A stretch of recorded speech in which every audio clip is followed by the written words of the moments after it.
This is like your story. You got into dental Yeah. hygiene to clean hot guys' teeth. She just wanted to like ride and pet horses. Yeah, she Meanwhile, switched to horses. Yeah, so she scoops shit. all right, you start.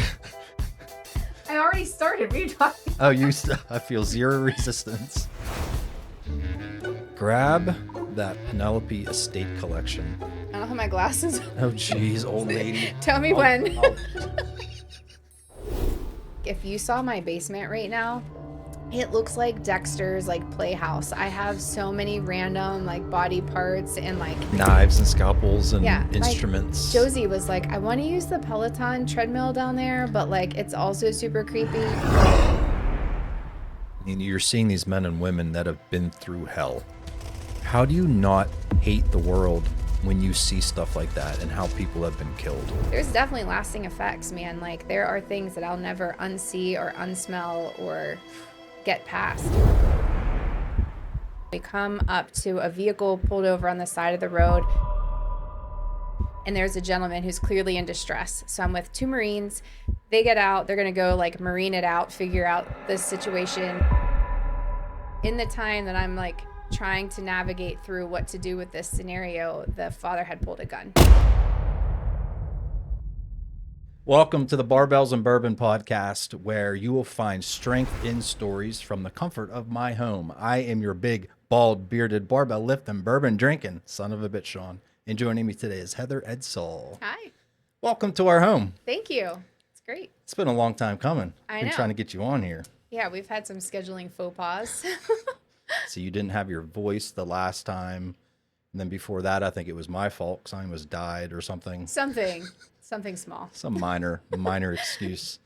But Heather, you've been serving in the military for 24 years now. Yes, Since 2010, you've been an emergency trauma nurse. that's correct. I gotta know, what's the craziest thing you've ever witnessed? I mean, to be fair, I guess it depends on your definition of crazy, because I was working in the ER for both the release of 50 Shades of Grey and COVID. So, I mean, like, really broad spectrum of crazy for sure. But I would say, like, if I had to say the craziest scenario that I was ever a part of, isn't even something that I saw in the ER, but it was early in my military career overseas. I was really blessed to never get deployed for a really long period of time. So when you hear people say I did like 1 or 2 tours of, in Iraq or Afghanistan, I was there more like 10 to 12 days, not 10 to 12 months, because I was part of a pilot program that did in-field radiology to try to start the identification process of remains in the field. So anyway, I'm out there. We're heading towards a helicopter crash site. We're going to go and take these x-rays of our fallen service members, and we come up to a vehicle pulled over on the side of the road, and there's a gentleman who's clearly in distress. So I'm with two Marines. They get out, they're going to go like marine it out, figure out the situation, and they come back and they were like, so tag you're it, this lady's having a baby. And I'm like 24 and I know nothing about having babies at that time. I like watched the video when I was in 7th grade, and so germaphobe me at the time hops out of the truck, and they give me like a shirt, and because of modesty overseas, the guys couldn't even like tag in, so it's like me and this lady, and I'm in kind of the catcher position, and this baby's like coming. And this chick was a pro, because I've now had 4 kids and none of them went the way that this lady did it. But out comes this baby, and I am overwhelmed by all the like stuff that's on it. Again, I was not a fan of like bodily fluids at the time, so I'm grossed out. And I'm looking at the umbilical cord, and it had like a heartbeat, right? It's like pulsing. And so I got so laser focused on this. I am like spinning. Like, what do I do? Like, do I cut it? If I cut it, is it gonna like squirt out? Like, all these things are happening. But I really experienced tunnel vision. And so this is the craziest part, is in the movies when you see people who kind of like get tunnel vision and everything gets like really quiet and they're super focused on one thing and completely unaware of their surroundings. That was me. So in the time that I'm like trying to navigate through what to do with this scenario, the father had pulled a gun, and he was obviously warning us like, hey, give me my baby. We didn't have an interpreter. Luckily, the Marines had been there long enough to kind of understand enough of the language to help, but I will just never forget the fact that I like completely lost track of myself, and yeah, I was just blank. So that was the craziest situation I've been in. Not so much something I've seen, but something I've experienced was just my complete lack of awareness. So I can promise you that only happens once in your life, and then you are never unaware of your surroundings again. So So you were, I guess, ignorant to the situation, right? You yeah. you were so focused on the medical situation that you weren't focused on your safety. Yeah, it was just so weird. It was all a blur, and I was just staring at that one detail, and there were so many other things happening around me. So very grateful for the Marines who took care of me in that scenario. It's given me such a different perspective on life and just how blessed we are to have each day, because that could have gone south really quickly. Thankfully, I'm here to talk about it. So super grateful. But yeah, definitely will not ever lose track of my surroundings again. So you said the magic word, which is perspective. And, I said, what's the craziest thing you've ever happened? And you were like, well, my version of crazy is different than other people's version of crazy. I have a desk job. Like, my crazy's like, I got stuck in traffic this morning, or I stepped in a piece of poop on, you know what I mean? Yeah. Like, that's my crazy. But, for you, that's beyond crazy to me. Like, that's like unimaginable. And I don't know, is that crazy to you? It is to me. But, you said you learned from that, right? You learned that you can't turn your back on situations. You learn that you need to be aware of your surroundings at all times in any part of life, right? Yeah. So if you had a message to the viewer, Heather, what would that message be? Well, in terms of like my greatest message in life is just to cherish your body and just really kind of appreciate what we're able to do. It's so easy to get caught up in what we don't look like or what we can't do that we sometimes forget to honor the things that we can do. I took from that experience an opportunity to go back to school and get into trauma. I was a dental hygienist when that all happened, so it was a complete change of events. But I went back to school for trauma because I have the physical and the mental capability to help people and to really make a difference. So very grateful for the gifts I've been given. Obviously, we all struggle with the parts that we can't excel in, but I would say that's the biggest message is just appreciate your body, your skills, and try to continuously grow. I love that. Now, I guess I didn't realize you were a hygienist at this time. Yes. So that's why I was kind of like, wait a minute. She doesn't want to see blood and guts, No. but she's a. So obviously you had to train yourself to be okay seeing that stuff, right? Do you get sort of desensitized to it? Well, I got into trauma in a very non-traditional way. So I enlisted in the Air Force as a dental hygienist, and then I was in basic training for like 13 days when 9/11 happened. So I quickly got fast-tracked through the military training process, and I was only ever supposed to like clean hot guys' teeth, get my GI Bill, go back to school. Like that was the plan. That's what you signed up for. Yeah, that's what I signed up for. And I never thought that it would land me in the world of like remains identification. So seeing what the human body is capable of and what it can withstand and just like kind of like the magic of it all really intrigued me to want to get into trauma. So I definitely never like little baby Heather, you never would have been able to tell her she would work in a hospital or in, trauma medicine. Yeah, I was just not that into that. I watched it on TV, but that would have been the extent. But it's just funny how life experiences really makes you grow. So I don't think you ever get like desensitized, but I just think you become more tolerant of kind of the ugly parts because you can work towards the beautiful parts, which is when you do have the opportunity to, help save a life. Now, do you think that role as a trauma nurse made you give that message today as far as cherishing your body? Do you think that really kind of forced and instilled those values in you? I mean, I think so many avenues of my career have done that. And in my personal life, between working in the ER and seeing it on the civilian side, working in the port mortuary in the military and seeing it on the military side, and then owning a gym and just watching your average person come in and trying to push their body. I think every avenue of my life has led to like helping people dig deep and pull things out of themselves, and in turn they've helped me pull that out of myself at the same time. Yeah. So speaking of cherishing your body, I asked you on the phone the other day.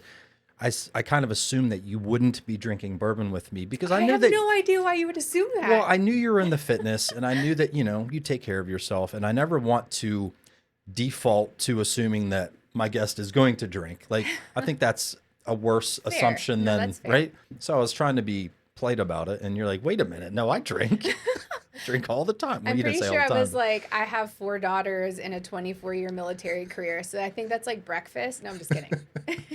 So we are going to enjoy some bourbon later. You were planning on bringing a gift, I know. but customer service failed No, us. customer service didn't. It was UPS. It's been sitting in New Stanton for 2 days. I'm pretty sure they cracked it open, but What? it said due to Drive weather. there and get it. Yeah, I know. I thought about it.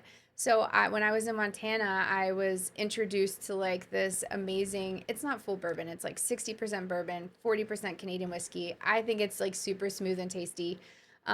I was super excited to give it to you, but now I'm going to be just as excited to watch you drink it with somebody else. Yeah, So yeah. yeah. I promise to share it with a future guest Yes. whenever I get it in my hands. So Yeah. thank you. So Heather, I mean, obviously you've been through a lot in life, some crazy shit. You know, in all due respect, you have a family, you have a husband. I'm sure you've learned a lot along the way, but I kind of want to step back in time and learn from the beginning Sure. what kind of created the Heather that sits here right now. Oh man. So you're gonna have to do a lot of reminiscing here. We're gonna going do back the a long Yep, time. yep. We're gonna flash back in time because you know your foundation's built from childhood and your relationship with your family and your friend circles and things that you got into trouble with or maybe not into trouble with. So Yeah. that's why I want to learn about you from the beginning. So where did Okay. you grow up originally? So I'm from Monroeville, so not far from here. I went to Gateway, graduated in 98. I have one sister who's about 5 years younger than me. And, you know, our parents were blue collar. My dad worked for the municipality of Monroeville Public Works. And so he was like a boot wearing, dirty jeans kind of guy. I grew up with like, you know, the man's man kind of dad. My mom started off as a stay-at-home mom. Then she opened a consignment shop in Pitcairn. So it was like secondhand clothing, and it was so cool because anything you needed in life, like if you're like, man, I need like a cake topper with G.I. Joe theme, she'd be like, oh, I've got one at the store. And you're like, "Ah." I got one in Or like, inventory. yeah, I need like a glitter hair bow for like a JoJo Siwa costume. Oh, I've got 7. So it was like really cool to have like access to the most random crap. But she just sold that after COVID. So, but my kids got to experience that for a while. I was like a runner in high school, so track and cross country, played soccer. Sports and fitness have always been a part of my life. My family did not embrace like a fitness culture at home, so like breakfast would be like ho-hos, like lunch, like Gordon's fisherman, you know, Yep. things, or yeah, so Frozen fish patties. yeah, we were on a budget, you know, far more was grocery Yeah. shopping sometimes. But my parents did a really good job of making sure we had all of the experiences. So lots of like vacations to Deep Creek or Cedar Point and camping and lots of fishing. So it was a really, you know, pretty fun upbringing. We had woods behind my house and I just like lived in them like all day, every day outside. We did dabble in Nintendo a little bit, but not like kids today. Okay, so you were yeah. focused more on just kind of like embracing and enjoying time together rather than getting wrapped up in other outside stimulus, right? Yeah. That's good. Yeah, You don't it's good. see that anymore. No, I'm trying to instill that in my kids. We just built a cabin up in Benezet, which is like 2.5 hours from here. I welcome you and Marie and the kids to go up anytime, but it's in the middle of the Pennsylvania elk herd. Like, did you know we have elk in I Pennsylvania? didn't. See, go look at my Facebook. I have some pictures, but yeah, there's an elk herd in Pennsylvania, 2.5 hours from here, and I just find such peace up there. And so we bought a piece of property that abuts up against a ton of state game land, so the kids can kind of just like walk out the back door and get lost. I mean, they have GPS, they'll find their way home, but Right. essentially get lost in the woods. So I'm hoping that they'll get that part of their childhood that I got to enjoy, you know, back in the woods behind my house growing up. Do you think it's going to force them, not to say force them, but do you think it's going to cause them to appreciate things in life a little bit more when they have that simplicity around them? So we've been going there since Josie was like not even born yet. And So she's my how old kids, now? she'll be 18 next month. Like, isn't that wild? Yeah. So she's been going her whole life. My kids have grown up, but you know, it was just never a good time to buy up there. So I'm really grateful that I finally got to. But every time, like when your 17-year-old is like, Mom, can we like go up to Benezet this weekend where we have like no TV and our cell phones don't work? how do you say no to that? Yeah. So they already appreciate it a lot and the time together. So I'm grateful for that because my kids amaze me every day with just how genuine they are as people, and I want to cherish that as long as I can. I love that. I mean, you must be doing a decent job of parenting if that's how they are. It I is a know, village, buddy. It is not well, just me. and I know, I know the parents can only do so much, hmm right? I think friends are a huge influence on kids. So hopefully they've chosen some decent friends to They be do. They around. have Good. good friends. And the parents of the friends are all wonderful. But honestly, my kids, I'm divorced and remarried, so they've got a lot of grandparents. So not just my parents and my in-laws, but even like my ex-in-laws, I have a really great relationship with. And I travel now for work, and that whole team comes in and fills in the gaps while I'm gone. So it's definitely a village situation, Yeah, and it shows because they're just such good people. And I think it's because they're just like completely surrounded by love, and that's awesome. that is amazing. So back to your childhood, Heather. Did you have a lot of friends? Like, were you popular? I know you said you ran. Like, what was your friend circle like? So my neighborhood was super tight. We had a little bit of a broad range of ages, but our neighborhood was so tight, and it's something I wish I could replicate for my kiddos. It doesn't happen like that in my part of Murraysville, at least now. But it was all day, every day outside, all the way through high school. Like I was still playing like kickball as a senior, Yeah. So my neighborhood was like probably the biggest chunk of my time, those kids.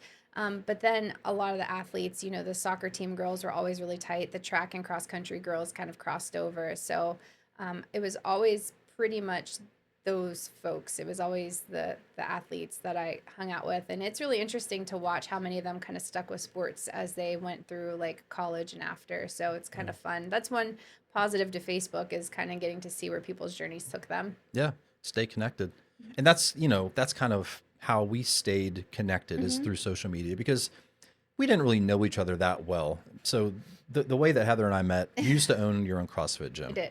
And my girlfriend Maria started going to that CrossFit gym. So you were training her and she was doing all the classes and she loved it there. And then that's how I kind of met you. And then, yeah, we've stayed connected over the last, what was that, 10, 12, And you loved 15? CrossFit, as I recall.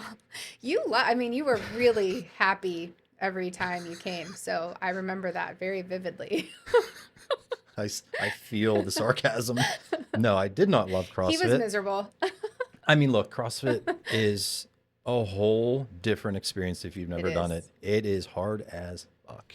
And I was your typical bodybuilder, just I had one focus in mind is to lift heavy stuff, but you introduce all that cardio and functional training and mobility and agility, like it's crazy. Yeah. And not for old people, I don't think. I mean, you and I were just talking about that in the gym the other day. When you said like, "Do you do CrossFit anymore?" And I'm like, "Ooh." So like, when done properly, CrossFit people can do it for forever. Yep. The problem is I'm not super competitive with other people, but I'm very competitive with myself, and I have difficulty putting limits on PRs. And yeah, now I've got disc degeneration in L4, L5 that I'm working through, Blowing and hips out. things. So yeah, my training has changed significantly. I do have a CrossFit gym in my backyard, strength and conditioning gym, whatever you want to call it, that we built, and I love it. But there's not much high intensity anything happening for me these days. It's I'm more of a slow and steady, win in the race kind of girl these Yeah. days. It's better safe than sorry. Not that you're still not putting the work in, but yeah, you Mhm. have to kind of taper things down just a Yeah. tad. So you mentioned the neighborhood, Heather, and I lived the same childhood. Mhm. I was in that neighborhood where we were out until after dark playing in the yard, even though we couldn't see and putting car headlights on so we Mhm. could see. Why do you think things have changed so much? Like, just being brutally honest, I don't think I know 80% of my neighbors within four houses, I know. left, right, across the street. Like, I don't talk to them. And it's not that I don't want to, it's just, I think we've lost that sense of socialism and I we're know. just like afraid of the world. Why do you think that is now?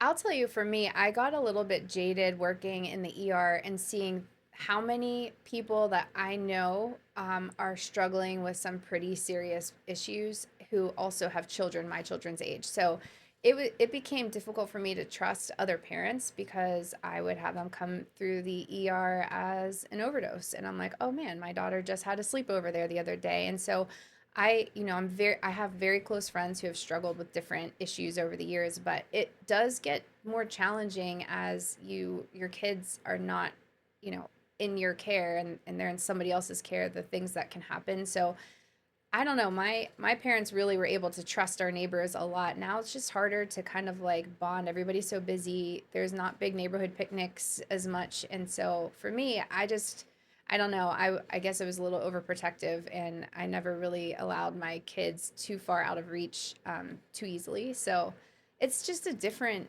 time. Gosh, that makes it sound so old. I It's a mean, different time.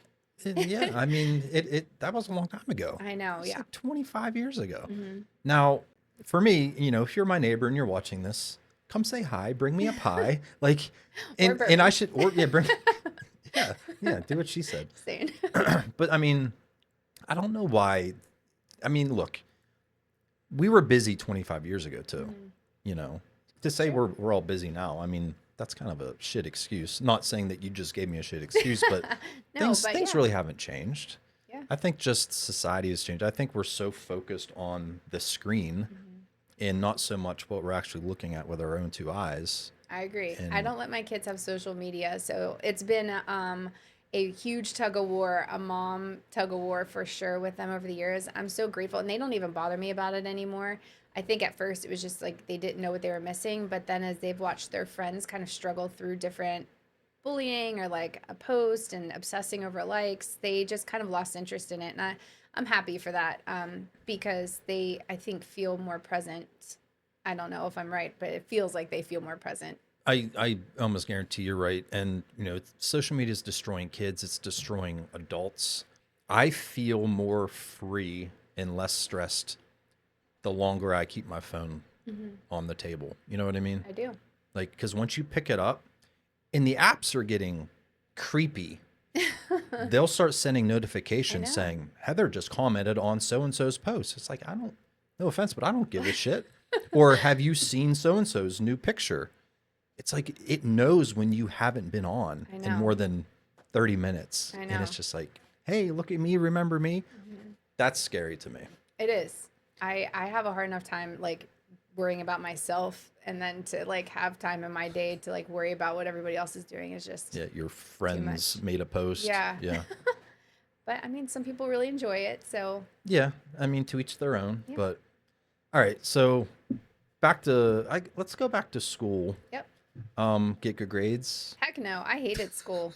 I did enough to get by. I just like wasn't that into school. Like I love learning. Like I love like science and health and gym, but like math, social study. Well, I kind of like social studies, not when I'm getting tested on it.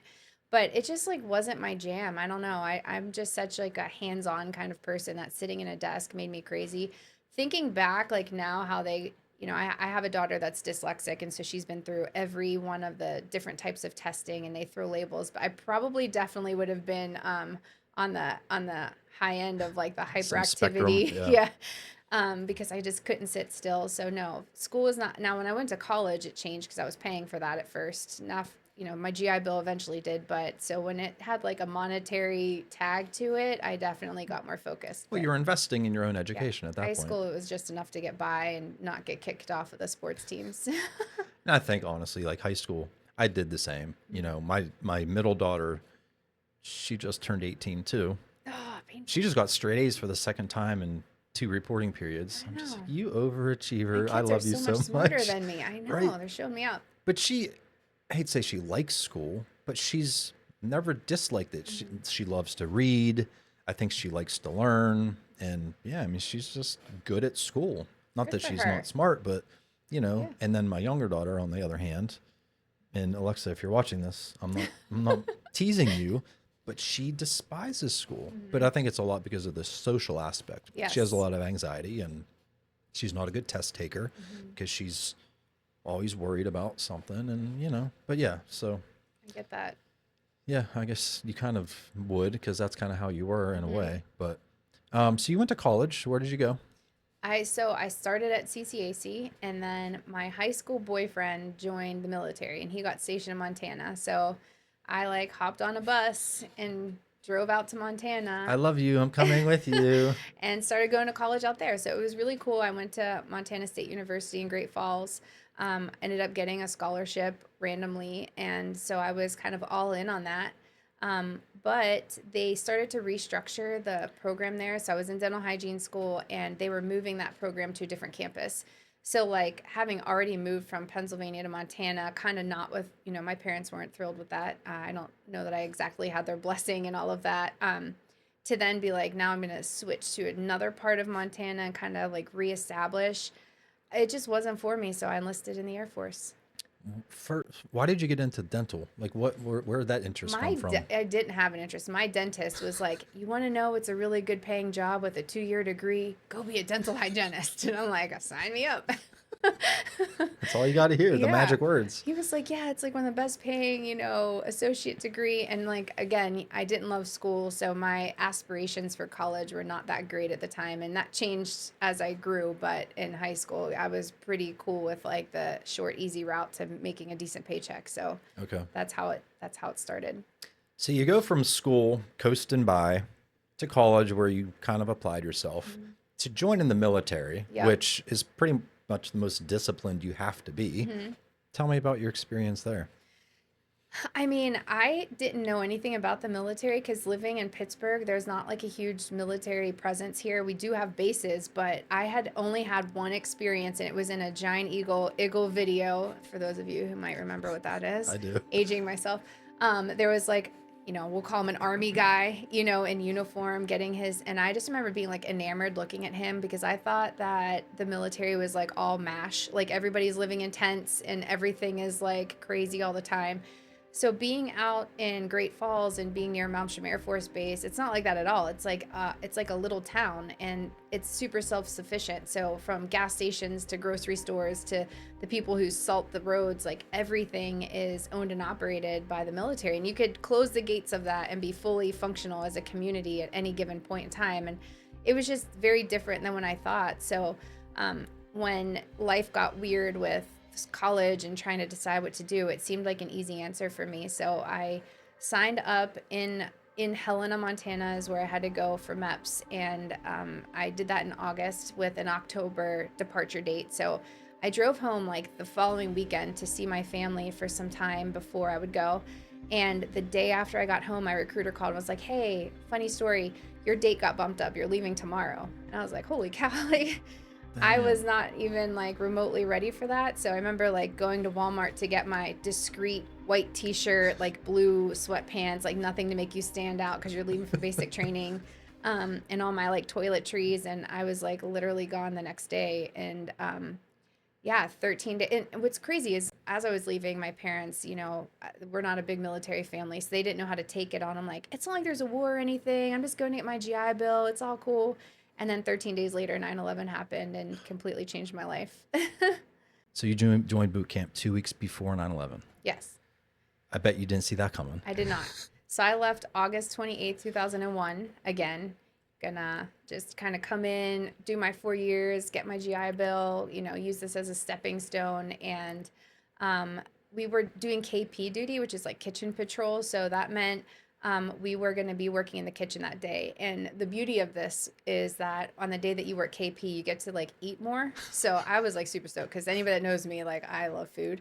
So I was like, pancakes for days, baby. So we're in there getting ready, to serve breakfast. And all of a sudden, like I'm in Texas, in San Antonio, I started to hear a lot of like yelling coming from the kitchen. It was in Spanish from the kitchen workers. And I'm not fluent in Spanish, but I knew enough to know like this is not good. And a girl that was sitting at my table said, I think we're getting attacked. And I said, what? And next thing you know, security forces came into the cafeteria and basically like had us all kind of get into a little like train. And we essentially like ran back to our dorm, and they brought us into the common room. The day room, it's just like a little common area with a TV, and they turned it on and they say, hey, you guys get 5 minutes. And it was like planes crashing and buildings falling, and basically turned it off and said, prepare. And we're thinking like, is this a drill? Like, is this part of the basic training experience? Like they're showing you like a movie or something. Yeah. Is this part of training to kind of mess with you? The whole break you down, build you up thing. And It was not. So the whole base went into FPCon Delta, which is essentially a force protection condition that says nobody can come on and off the base, and super crazy ID card checks, and everything's like locked down. And I really was shocked to realize that this was happening. And I was completely secluded from all of the post 9/11 stuff. It wasn't until I graduated, which would have been like end of October or early November, somewhere in there, that I went to the BX after our little like kind of graduation ceremony, because we kind of got gypped a little bit. And I bought every magazine there was and was just learned it on the back end. So to this day, every year on 9/11, and they show all the documentaries, for me, a lot of that, it was like seeing it for the first time, Yeah. because I was, locked up essentially during that time. Why don't they let you see what's going on in the outside world when you're on the base? Like, why are you cut off? I don't think it would have been that way if I wasn't in basic training, but when it comes to like basic training or boot camp in the services, the idea is, like I said, to kind of break you down and build you back up. So they remove pretty much all external influence to allow you to focus on your training. Now, back then, we also didn't have like cell phones. I just went to officer school a few years ago when I commissioned, and I had my cell phone the whole time, my laptop, so completely different experience. But back then, it was payphones out on the patio and no social media or anything like that. So you were very much controlled by just sort of what they exposed you to. And I think that's just part of the training experience, is to limit all of that. Was your family concerned once all that happened, and being that you were in the military now? Well, yeah. I like, so we couldn't write each other letters. So it's funny because when you sign up and you talk to the recruiter and they talk about basic training, it's like, yeah, you can send mail to one another, you'll get phone calls. Because the payphones were located outside and we were in this like condition, we couldn't use the phones very much, and incoming mail was like a hard no. So I'm sure they were super concerned. I can't imagine what they felt like when it was all happening. My dad is like a complete worrier. Like, he worries about everything always. So my mom was probably having to like Comfort spike him. his Yeah. coffee to Seriously. get him to chill out, because I know they were probably a mess, and I feel bad for that. But at the time, who would have known? Did they even support you going to the military? Like, I didn't even ask you. Were they all for it, or were they terrified? So my mom was supportive. I think my mom probably would have been awesome in the military herself. Like, the way she was raised, I don't think she would have ever been encouraged to do it. But I just, knowing my mom's personality, she probably would have crushed it. My dad was supportive in like in his own way. Again, because he hadn't done it and now his daughter was going to do it. I think that was part of it. He didn't know, like, he's used to knowing things, and he wouldn't have known anything about any of this. And what he did know came from like my uncle's Vietnam story. So, um, I wouldn't say he was like thrilled, but my parents, I've pushed the limits many times, and they're always supportive in their own way. Yeah. So, being that you were only in basic for 2 weeks essentially before 9/11, you didn't really get to feel what normal was, I guess you can say, because you were so new. How did the vibe change on the base after that happened? Like, were people tense, paranoid? Was it like a whole different like attack mode? What was it Yeah. like? I mean, so the Air Force is endearingly called by the other service components as the chair force, because we're a little bougie, right? So like, I didn't know that. That's yeah, awesome. yeah, you need to watch some reels. You'll see really quickly that each service has like their vibe, and that would be ours. But to be fair, I've never had to like sleep in the dirt. Like, I've always had nicer accommodations when I've had to go away with the Air Force. Now I've been away with other branches, and they definitely have it worse. So anyway, um, the vibe on the base changed dramatically, because I think those of us, especially because you're coming into the Air Force, which isn't known to be like our most forward operating combat, Sure. forces, we kind of thought that it would never really touch us if something kicked off. But the vibe on the base changed because everybody was in, mobilization mode. And I think even the drill instructors, they probably felt some like calling to push us a little harder, because they didn't know what was to come for us. Um, and now that I teach, so I teach combat medicine as part of my job now, I use the concept of stress inoculation a lot, because of what happened in that case I told you about earlier with the tunnel vision, I would never have known how to react in that scenario because I wasn't trained for it. But if somebody had trained me like under stress inoculation to make me kind of break through that tunnel vision, I might have performed better. I think a lot of the drill instructors were sort of imposing that kind of a mentality on us where they were a little bit harder because we didn't know what was coming. So, Yeah. yeah. Now, a lot of parents jokingly say, "Oh, I'm going to send you to the military if you don't straighten up." Is the military a good place to sort of get your shit together? Yeah, I mean, I've had a really great experience. I could have retired 4 years ago. Like I'm still here now for no goal other than I love what I do. And so first of all, that's the best place to be in your career when you're not trying to reach a promotion or a certain rank or to get an award or like whatever it is that people are working for. I'm like literally there because I love the job, which is such a special place to be. But I kind of knew what I wanted to do, but I wasn't 100% sure. And the goal was 4 years and get out. And here I am 24 years later because not only did it help me kind of like get my shit together, but it constantly gave me opportunities to challenge myself and like kind of like, I don't know, re identify because every time you get stationed someplace different, when I was in active duty, you're kind of like reborn as a new person. Nobody knows you. You're going into a new place completely. So anything you might have messed up in the past kind of stays there and you just get a fresh start each time you PCS, which is when you get moved to a new duty station. And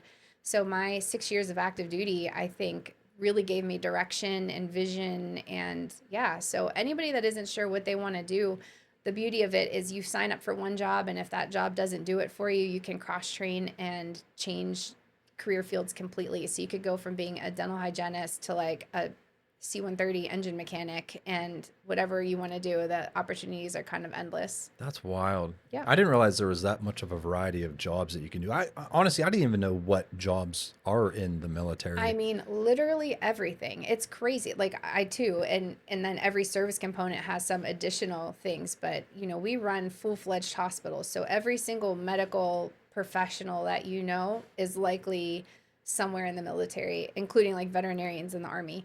Um, Everything that you need to make planes fly and fueled and land and all of that, all of those jobs are in the military. Same thing with trucks, food services. Like we have people who run the gyms, and so literally everything that you need to make a community work, those jobs are in the military. Plus, getting into the nuclear stuff, the space force stuff. So I couldn't even tell you the number of jobs out there, but yeah, you can be anything you want to be in the military. Is that one of the taglines? It's like no, I think you can be all you can Be be. all you can be. That's army, right? I think so. You're asking the wrong Oh person, girl. gosh. Now, pilots. Are pilots typically born in the Air Force or the Navy? Both. Okay. So yeah, both. They can different kinds of aircraft in the two different service components. So that, and then you still have a lot of pilots that go through the Coast Guard as well. So yeah, there's lots of avenues for pilots. It just kind of depends on what type of an aircraft you want to fly, and then if you're looking to be in those, oceanic missions where you're landing on, those Carriers and carrier things, which is insane. If you watch videos of that, like it Top just doesn't even Gun. look real. Yeah. So, but there's some, badassery in all of the service components by way of air power. Yeah. Now, were you ever scared that you were going to be in combat, or did your job just essentially protect you from having to do that? Or could they have forced you into some sort of combat role? I mean, you're always at risk of being deployed to that type of an environment. As a medical person, you're technically protected like under the Geneva Convention. So even when you're in like a combat zone, you're a non-combatant. So you're there to just provide medical relief. I have been to some places that were not good during times because the job that I was doing at the time was piloting this, radiology concept of taking x-rays in the field to initiate the remains identification process ahead of time, which was a huge flop because technology just wasn't there. But I got to kind of dabble in that world and see what that was like. And yeah, it's wild. The things that people have, had to do in service of their country, and then come home and just be a husband, wife, son, daughter in the real world. So yeah, but everybody's kind of at risk, I guess, essentially of being deployed, some jobs more so than others. I always wonder what type of person it takes just to wake up one morning and say, I'm going to put my life on the line for my country. I'm not saying that I'm not that person, but it's nothing that I've like strived to do Mhm. or dreamed of doing. Maybe I don't know. Does that make me a bad American? I don't know.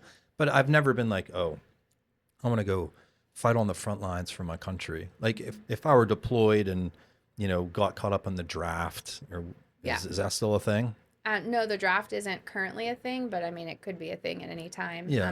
All of our service members right now in the United States are essentially volunteers. Okay. So everybody has like made that choice and decided to go, which is beautiful because they want to be there. And in fact, when different types of cutting of forces have happened, people have lost the opportunity to continue to serve and they fight really hard to get back in. But to your question about waking up one day and saying like, "Hey, I'm going to put my life on the line." I think there's like two different types of people in the military. There's some who do have that calling, like wherever they come from, they're just like, "Man, I really want to go." Post 9/11 especially, people got really kind of like Patriotic. patriotic. Yeah, Yeah. they got the red, white and blue was running thick through their veins, and so they signed up specifically to go to war, where others like me, we had volunteered to serve our country, not with the intent to do that. But I think in my case, I wouldn't have hesitated for a second if I had been asked to go do something. I,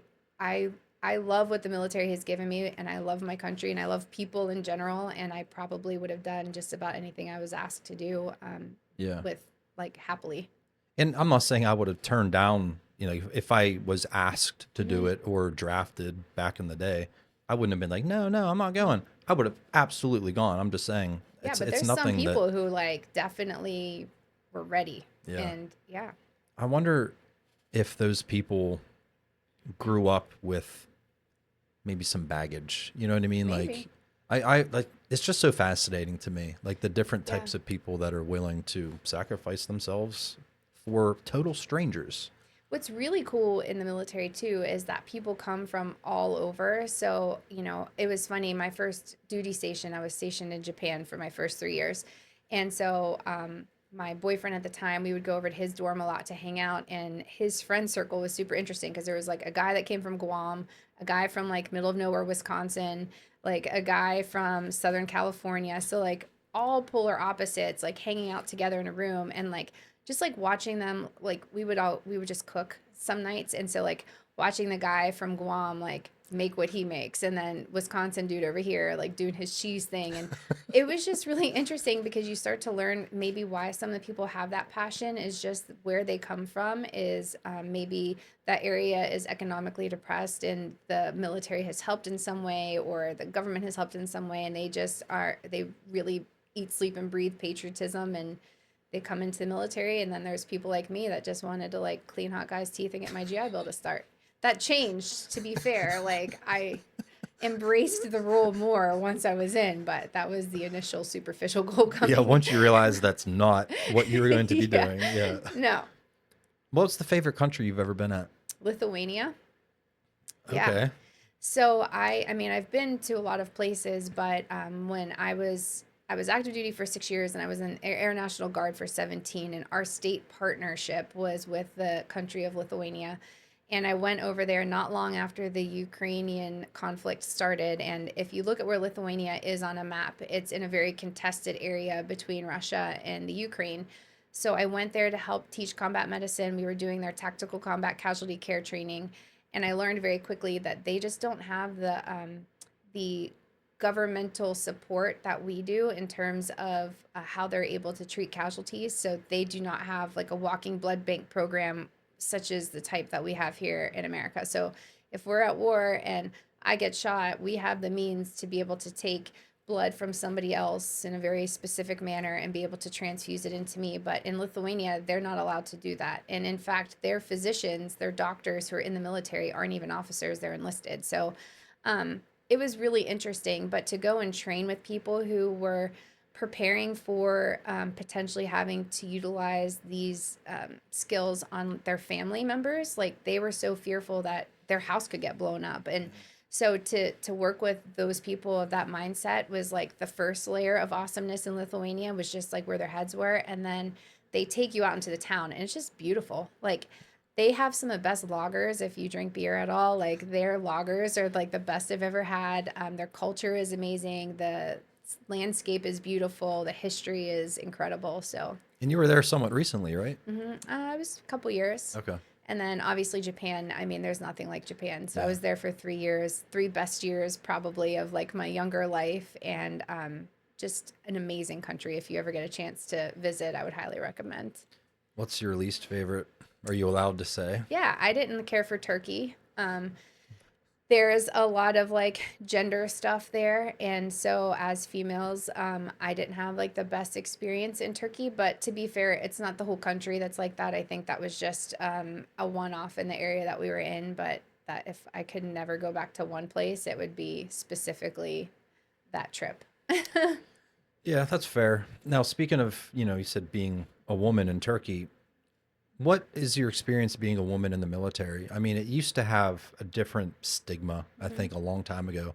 Did you have any bad experiences? No, I've never experienced personally any kind of like gender bias or anything in the military. I've never been like harassed or degraded or anything. I think that I've been treated very fairly from the beginning until now. In fact, when I would go on some of these trips to these areas where I'd be with other service components, they were actually so kind. Like, the Marines were very kind in ensuring that I was trained and ready, and felt safe all the time. So I don't know. I never have had any pushback. I had a really fast paced career in terms of promotions and things like that. So yeah, no, I didn't have that experience. I'm glad to hear that. Yeah. G.I. Jane put a bad taste in. Yeah, that was different. Yeah. Well, it was a movie, granted. It's not like it was reality, but still, I mean, you see that and I think it just, I don't know, put a bad taste in my mouth anyways. No, yeah. I did not have those experiences. Good. All right. So earlier in your story, you mentioned identifying the remains of fallen service members. I understand you went to a mortuary to learn how to do that. Yeah, so when you're active duty military, you get stationed somewhere. So my first duty station after basic training was at Yokota Air Base in Japan. Like I said, I was there for 3 years. Then my follow-on assignment was to Dover Air Force Base in Delaware. And I was like pretty excited about that assignment because it was drivable to home. And so it was like this side of the country, and it was going to be just completely different from being in Japan. So I got there and I kind of signed in, and I went to get the tour of the dental clinic, and then they're like, yeah, we're going to take you over to the mort. I had no idea what the mort was. And we pull up to this like enormous building, and it says like Port Mortuary on the outside. And I was like, what in the world even is this? I was so, I think, isolated because I was overseas that I didn't even know that like that really existed. And so we walk in, and there's this like big memorial wall, and this chaplain comes out to meet me and is basically like, yeah, we're gonna give you a tour of the mortuary. This is where we do, we identify the remains of all of our soldiers, sailors, airmen, and Marines. And I'm like, what? I just want to clean teeth. Yeah, right? This is not what I signed up for, said every person that's ever joined the military. But it was literally the most fascinating, it is the most fascinating place like that I've ever been to or been a part of in my whole entire life. So essentially when somebody is killed, whether that's like killed in action or in an accident on their base, or even some of our kind of undercover governmental entities, they have to go somewhere. So they all get transported to Dover. So even though it's an Air Force base, they process the remains of all branches of the service. And it is like the most organized process ever. So as the person is brought in, they kind of get scanned just to make sure there's no explosives on them. And then they come to the next station where the FBI, I believe it was, that came in, and they did some photographs and fingerprinting, and they take DNA samples. So anybody that's killed that needs to be sent back home, they have to be identified by dental, fingerprints, and DNA. So that happened there. And then they proceed through this whole process of a full body x-ray and a physical exam, and then dental. So we open the mouth and take x-rays. We take a panoramic x-ray, and then they continue on the process. Eventually, all of their personal effects have been, cataloged and, set aside and cleaned up to be able to be sent home to the family. There's somebody creating a whole new uniform for them. So they get a brand new service dress coat made, and with all of their awards and decorations on it. And then they, you know, there's a casket that gets selected. So all of this happens at Dover. And I was only one small, tiny piece of it all. I was dental. Um, but our job was to take antemortem records and have them, you know, shipped to us overnight express. Back in the day, we didn't have like scan capabilities, and then we would take new x-rays, and the dental examiner would essentially verify every single anatomical landmark on the one set of x-rays to the other to get to a certain degree of confirmation, and then we could positively identify somebody. That's wild. It is wild because, again, totally not what I thought I would be doing. And I like I couldn't be more grateful for that experience, to see it all. I mean, I spent a lot of time in the autopsy room after we would get caught up on our end in dental. I'd go and help out in autopsy, because just to see what the human body is capable of withstanding. Now, granted, they've obviously expired if they came to us, but to see the injury sustained, and like the date they were injured, and then the date that they passed, and how long they were able to sustain, and just like the, like, I don't know, the innovative medicine that happened in the field. Because post 9/11, we took civilian trained medics who took like a civilian medic course, and we sent them overseas into the desert, and we're like, go do good things. Right. And they weren't used to having to deal with like the heat or the sand or all of the things that are the elements that complicated combat medicine at that time. So to see how they tried to overcome those things, it was fascinating to me. I mean, I was obsessed, like, just with all of it. And so, yeah, that was a pivotal moment in my life, because that's what turned me from dental hygienist that doesn't like stuff to being full-blown trauma To mama. all the stuff. Yeah. Yeah. Yeah. So it sounds like that facility was sort of the ultimate form of respect for the fallen, right? Absolutely. The dignity that is provided in that place is just, like, I could not find the words to be able to speak to my experience at Dover, because the amount of love that is within those walls of every person that comes through. So I would say I was definitely too young to have been in that position, because it was so heavy. I was in my early 20s, and I found myself probably not coping in a healthy way. I needed to know everything about these people. So as they came through and I saw their name, at the time there was this website, it was called like Pigsty or something stupid name, but you would go on there and it would link to all of their hometown heroes stories. So whoever it was, I would see them, like, they were naked. So I saw every tattoo, every scar. I saw their personal effects, like what necklace were they wearing, or like what did they have in their hand. All of those things that make somebody who they are, you see in a very like intimate way. And then I would go home and I would read their hometown stories and learn like about their kids or their wives or their, aspirations. And you literally kind of like, I don't know, it sounds kind of weird, get attached, but you kind of like fall in love with them as a person. Yeah. Like you just like, you just care so much, and that's heavy to carry that. And then try to be like a functioning person.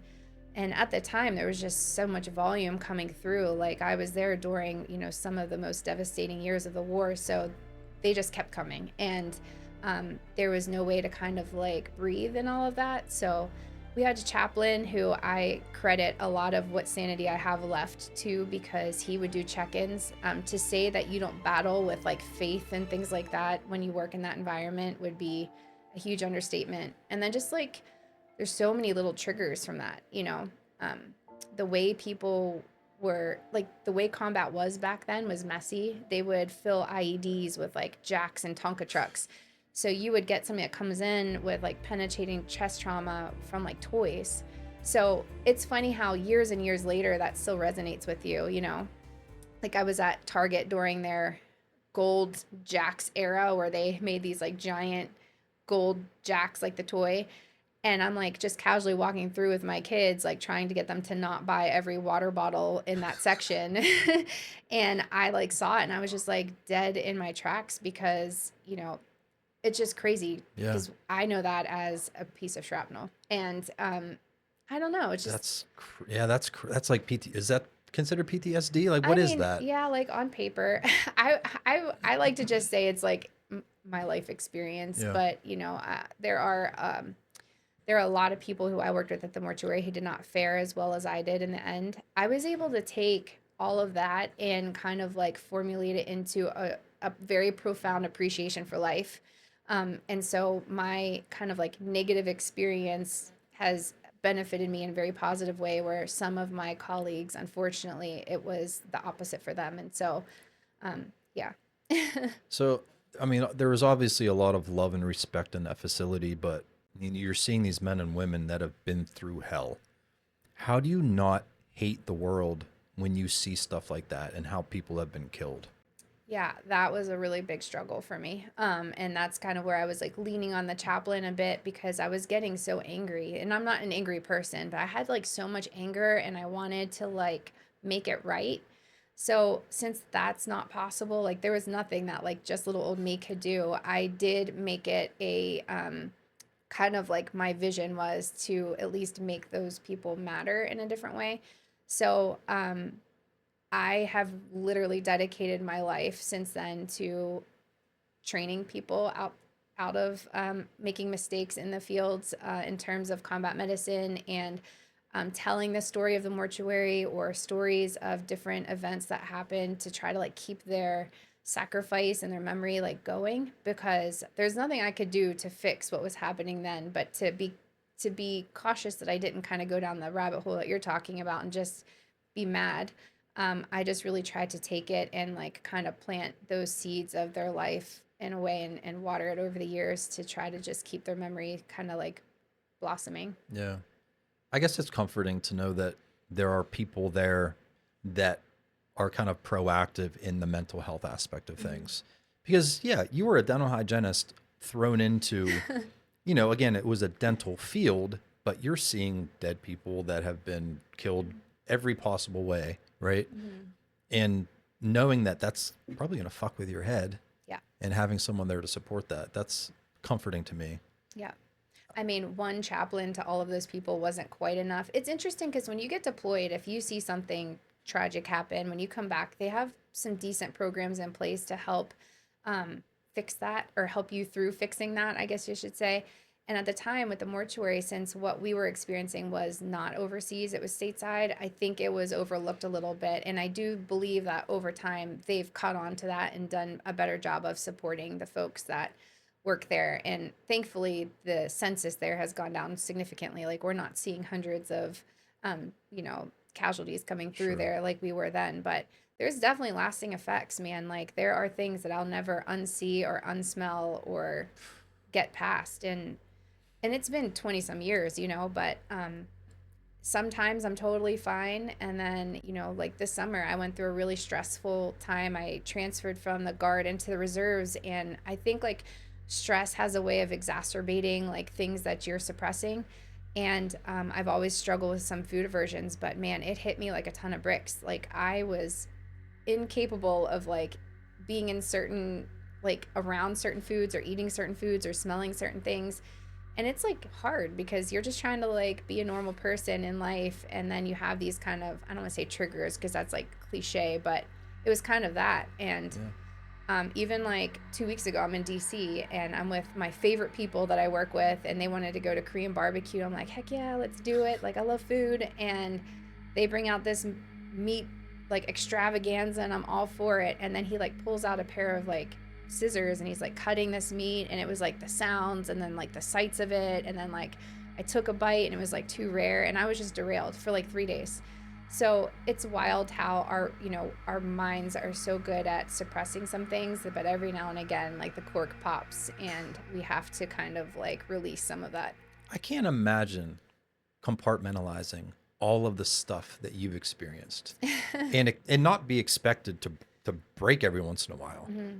And you probably handle yourself very well compared to some others who do terrible things to themselves or to other people just because they don't know how to cope with all of that they've seen, Mm-hmm. right? I would like to think I handle it well, but I mean, I'm definitely not awesome in all of those ways. I think I have super unrealistic expectations of others as a result of some of the things that I've seen, both like civilian side and the ER, and then obviously with the military. That's like affected relationships for me my whole life. Yeah, I definitely Expectations as far as what? like I have such a profound appreciation for like life and everything, like my body, like what I can do, all of those things that we kind of talked about earlier, that when I'm around people who are like feeling sorry for themselves, I find my empathy broken. And um, yeah, it makes me feel like a jerk sometimes because I'm like, suck it up. But um, yeah, I get I that. feel like people like sometimes are too soft. And that's a me thing. It's not a them thing, it's a me thing. But yeah, I I struggle with that. I think society has gotten a little too soft. Hmm. I'm sure you agree. I mean, I have a very different Right. lens, And you're but yeah, I and you're do. going to continue to compare your past and your experiences. So you're kind of biased in a way. Hmm. Like you've seen both extremes. Not everybody has, Yeah. but society has gotten soft. Yeah. There's so many things we can't say, we can't do, we can't. It's just ridiculous. Hmm. Everyone's offended by everything anymore, right? Hmm.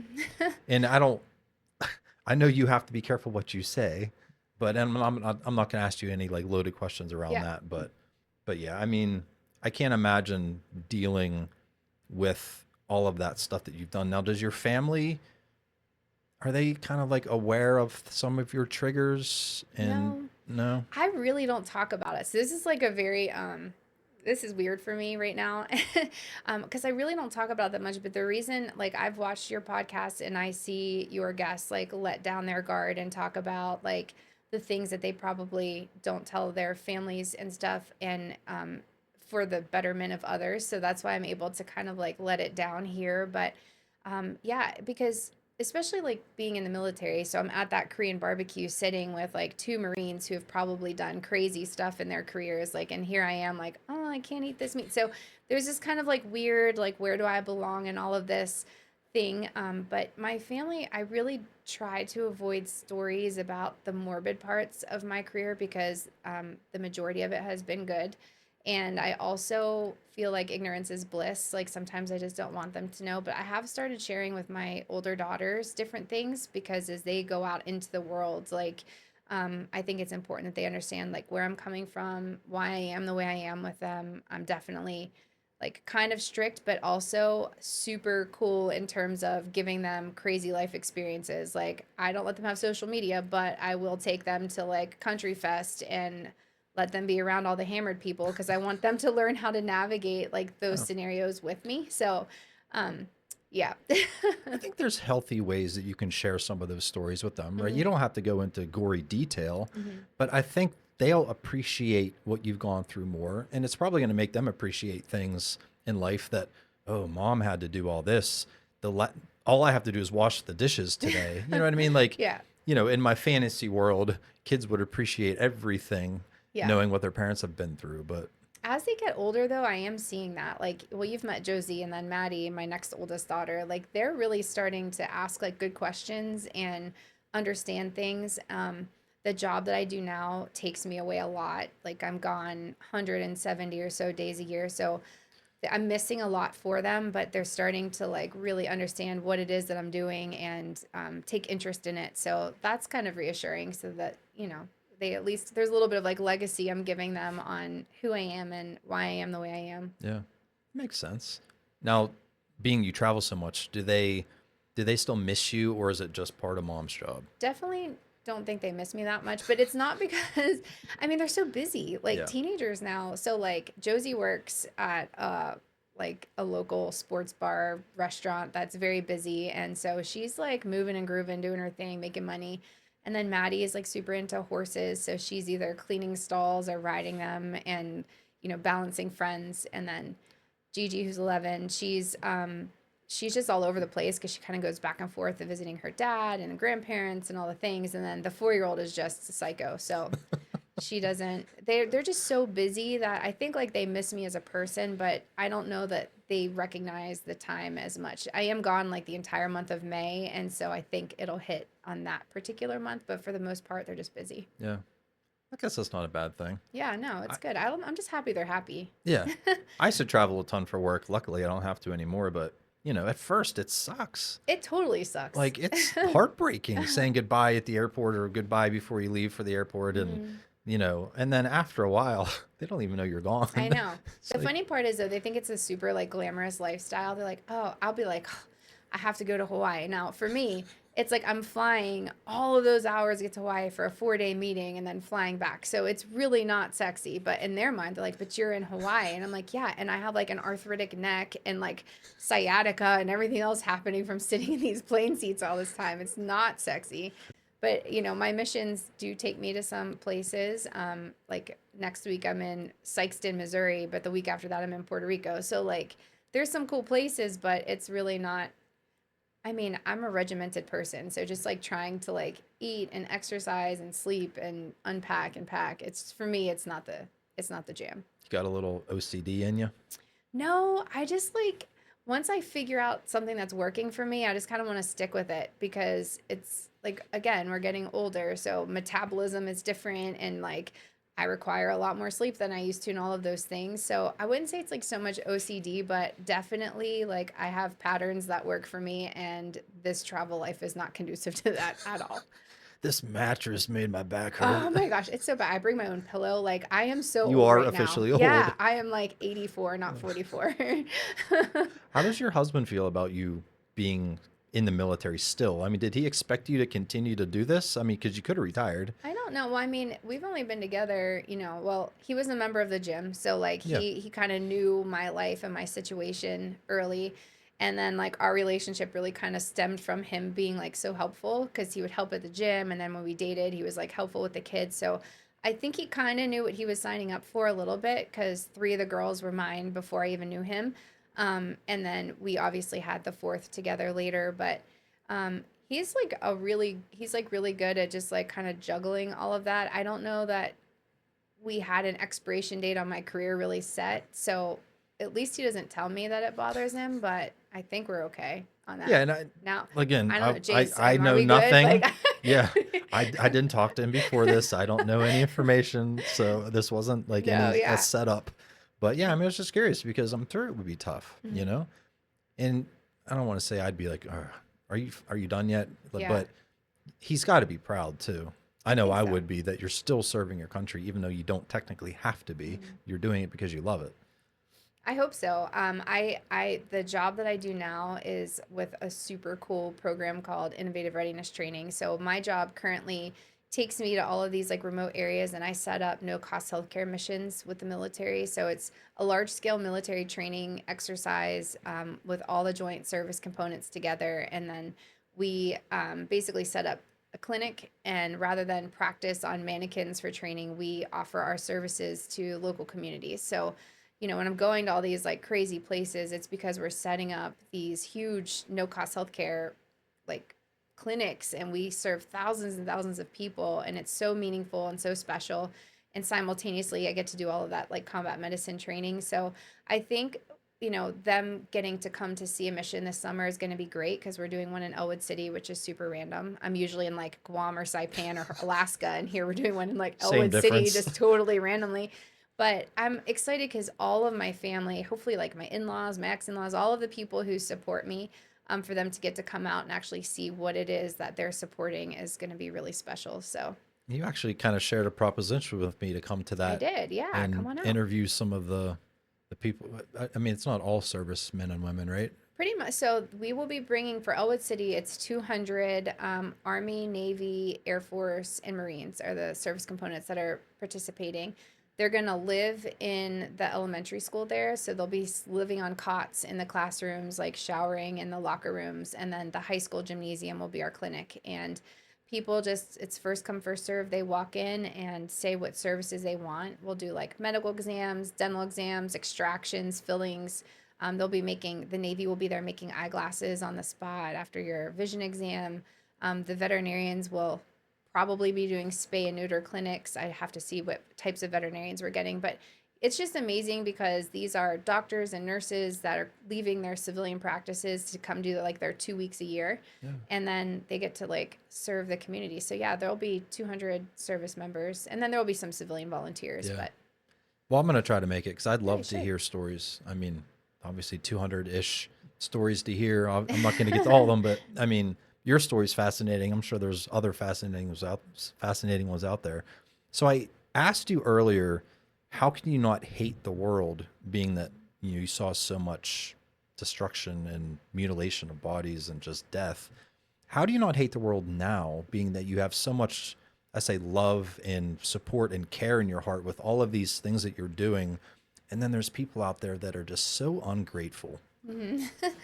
Well, they are, and those people are definitely thorns in all of it. But the majority of the people that I come across in my day to day are not those people. So, like, if you take my life from the minute I wake up till I go to bed, I would say it's fair to say 80% of the people who I cross paths with are good people, whether it's like somebody that's like kind at the gym or somebody at the grocery store. So, that small percentage of like shitheads, I just can't let them steal the joy out of all the rest of the goodness.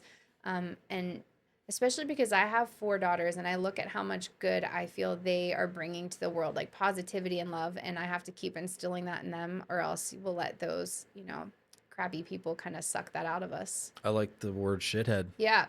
And don't be a shithead and like this video. You wouldn't want to be a shithead, No. would you? No. So on that note, Heather, let's have something to drink. Okay. We can't have any We cannot have Canadian Devil's Brigade. American blend No. from Montana, That'll but be another day. I have a few other options for you. Okay. Is there anything that you see that you want, or do you want me to pick? I want you to, yeah. Let's open something for the first time. Oh, man. Grab that Penelope Estate collection. I don't have my glasses on. Oh, geez, old lady. Tell me when. Warmer, colder. Oh I my said I'm gosh. 84. Tell me when. Yeah. So this particular selection is a 9-year. Okay. Just think, this has been sitting in a barrel for 9 years. That's like, I just don't have the patience. Like, Me either. I couldn't be in this business because I just don't have the patience. Well, that's why I consume it and not make it. Yes. Because you don't have to wait 9 years to have it. No. Jason made moonshine not long ago, and just like the number of days watching that corn like float in the thing, I was just like, is it done yet? Is it done yet? How about now? Not yet? Okay. I'll put this back as you probably won't be able to see the. Look, Hey. there Oh we yeah, go. thanks for the help. Like a glove. All right, cheers. All right, cheers. Thank you for having me. Of course.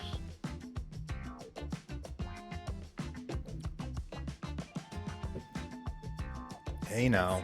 That's not too bad, my friend. It's like a little hint of vanilla or something in that. Man, or- that is very sweet. It is a little sweet. So that bottle was hard to find. Wow. I got the last one the day that I happened to be perusing. Oh man, that's really good. Where do you go around here to buy these? Like, have you found like a good bourbon liquor store around here? I'm not one of the typical hunters. Mm-hmm. There's people that wait in line Oh, I at know. 6 in the morning, and I've never done that. Nothing against those who do. I have better things to do. Yeah. So I kind of like lurk in the darkness and get the leftovers of Gotcha. some of the, you know what I mean? I just There's think a few around here premium it's- stores. Yeah. It's a little bit more spread out here. So I had a mission in Montana. So like last year I got to go back to Montana, and in Kalispell there is a liquor barn. Have you ever heard of Liquor Barn? No. I don't know if that's a chain or what, but this one was called Liquor Barn, and it is a barn full of liquor. They had like the best bourbon selection I think I've ever seen. So for my anniversary, I bought 5 bottles, and we did a little like blind tasting, and it was a lot of fun. And I had the Devil's Brigade that I wanted to bring you as one of the 5, and that was my favorite. But it was interesting, just like how easy it was to find these really great bourbons in the middle of nowhere, Montana. Yeah. You know what I mean? Like Pennsylvania I was shocked. sucks Yeah. for bourbon. Yeah. I mean, it really does. So there's a lot of locals that go to Ohio Mm-hmm. to buy bourbon. A, it's a lot cheaper there, and B, the selection's a lot better there. Yeah. So, and I can't say that I haven't done that. But when I used to travel for work a lot, that was the perfect opportunity for me to go bourbon shopping out of state. Yeah. Because yeah, I mean, half of this stuff is not from Pennsylvania. Oh, I imagine. But Like- you don't know if you like it until you try it. That's true. It was really cool. So a guy that I worked with last year, he does like an online like bourbon thing, and he did an advent calendar with bourbon. So it was like these little like 1 ounce shot bottles, which like I did not keep up with like the one a day thing because like I want to compare them. Like I want to taste this one, and this one like all on the Side same by day. side, yeah. So I really did not actually follow the advent calendar, but it was such a cool idea to have like 25 different. 25. Yeah. Yeah, Right? 25. Yes. I feel like it was It 25, starts on right? December 1st, right? My gosh, I'm such a Come bad on. Catholic right now. Wow. You're But going to yes, hell. 25 little samples, but it's like super fun. And then you go on the Instagram thing and you see the, what it was and read all the fancy words. You're giving me some ideas Yeah, for I'm telling you, this it was Christmas. very fun. Yeah. Sounds fun. All right. Um, we talked about the military quite a bit. Is there anything else that you want to share that you might not have shared? I mean, we've gone from the dental hygienist to the combat medic to what you're doing now with, the free essentially healthcare. Anything else that you really want to kind of talk about or drive home, or another crazy story? Because I like crazy stories.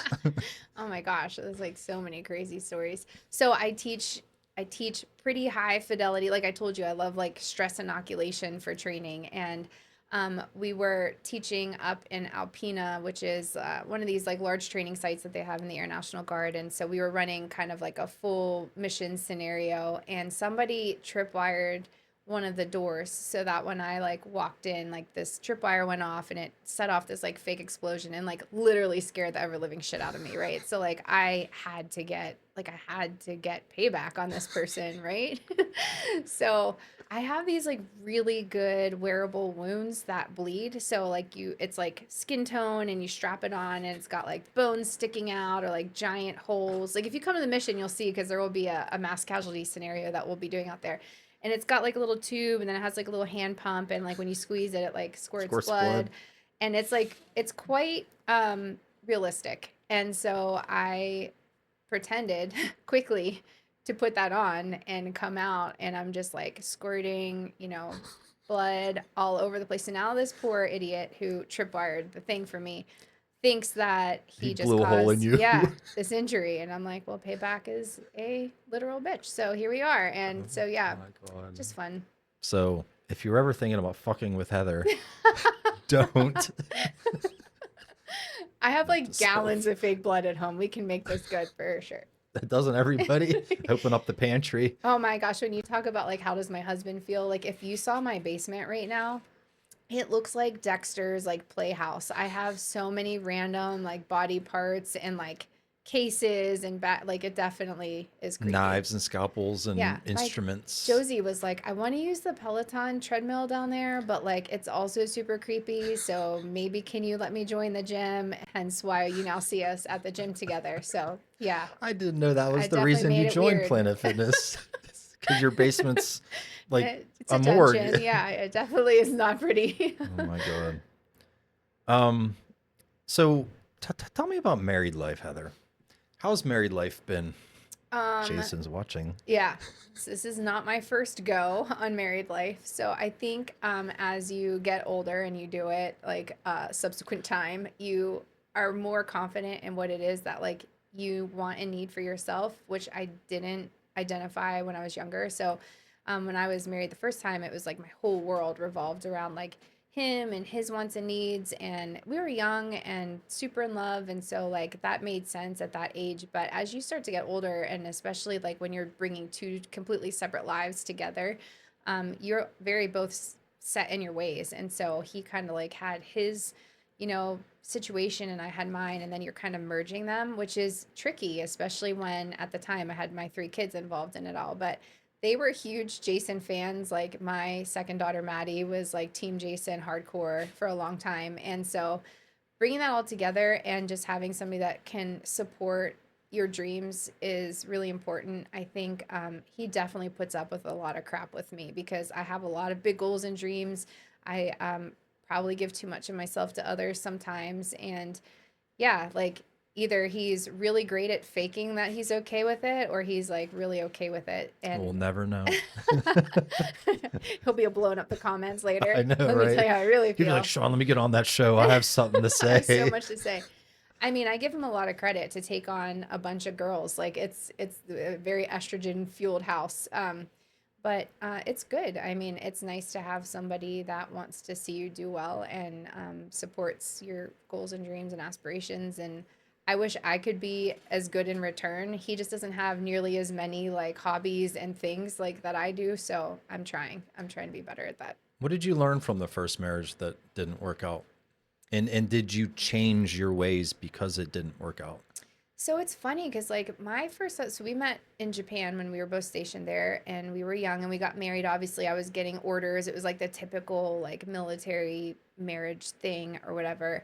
But he and I, like, we just really clicked on a lot of the fun stuff. So it was like surfing and music and snowboarding and like adventure and fun and music and all of that. All So the dopamine. yeah, it was Yeah. so good. Yeah. And I mean, when we lived in Delaware, we would like sleep in the Wawa parking lot in the car so that we could be there at sunrise to catch like the little miniature waves that come in Delaware. But like for us, it was normal. It was great. And then we tried to start our family, and I struggled with getting pregnant. I think part of it was working at Dover and the stress of that and the emotion and the exposure to like all the chemical, all of it. So when we got stationed in California, I finally like got pregnant with Josie, and we came back and kind of started our life. But then things got real, you know? And so sometimes the person who you like love the most in the whole wide world, um, and can enjoy life with is not always maybe like the best partner for you when things get real. And I think when life happened and we had our second daughter and just stress and I don't know. It was weird. We just kind of grew apart. So I would say that's where I learned that I needed to be more true to myself, because I probably did like buckle on some things towards, at the end of that. But really, like my first marriage was, I would say, mostly great until it Yeah. wasn't. Right. And I don't know, more than anything, I just learned, life is short, be happy, and, get rid of the things that aren't serving you. No one stands at the altar and says, "One day I'm going to get divorced." Well, to be fair, we got married like on our lunch break at like the How Tokyo romantic. in the Tokyo like version of the JP. So there was no altar, but yeah, I don't think we foresaw that we were gonna ever get divorced. My point is, divorce is such a real thing, Yeah, it is. and I know it's frowned upon by a lot of the churches, but you grow apart sometimes, and the person that you marry that day, people change too. People evolve. People start to learn that their clock ticks a little bit different, maybe, and sometimes it's just not the right person. And you Yeah, kind of no, saw for that sure. too. Yeah. I mean, I struggled with faith, obviously, just working in the mortuary. So to allow like faith to kind of drive decisions like that for me just wasn't it. Like, we weren't happy, and that was going to then in turn create an unhappy life for our kids. And so it was the right choice. And I would say to anybody that's like worried about going through a separation or divorce that has family, like just really sit back and think about the example you're setting for your kids if you're in an environment that is just not making you the best version of yourself. Like let them see you shine and sparkle, whatever that is.